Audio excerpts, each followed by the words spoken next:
Ny resaka aditany izay hita fa nazovana teto amin'ny firenena moa tatoato dia nanompanana loha hevitra mihitsy ao anatin'ilay fandarana eto fahita lavitra matv amin'ny rapitso sabotsy ariva ao aorian'ny fampahalalam-baovao indrindra fa ny rahatany any anasana iny no resahana manokana ao anatin'ny fandarana mahinika zany ho amin'ny rahampitso lafo vaovao afatanteraka kosa indray niaona tamin'ny mpanao gazety ny institut Ravinala Androany ny firaisankina sy ny fifankazahoana io no loha hevitry ny fionana tetsy Andavamamba.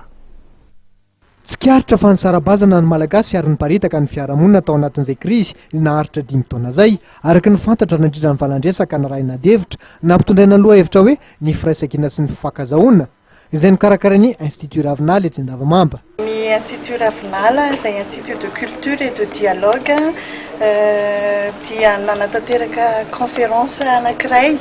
Ny thème en conférence dia hoe cohésion sociale et compréhension mutuelle, resaka fifandaminana ao anatin'ny fiarahamonina zany.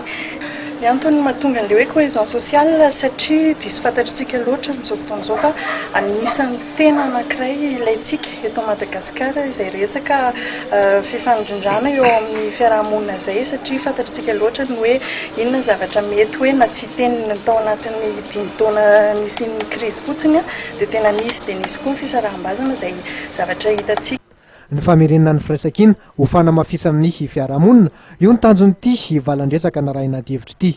Nasaina nentana ity valandresaka narain'adhevitra ity ireo manampaizana manokana mikasika ny serasera, matematika ary mpanao gazety. Tamin'ny taona 2024 no nitsangana ny Institut Ravinala vokatry ny hetsika Izmet izay niforonina olon-tsotra teratany Turka.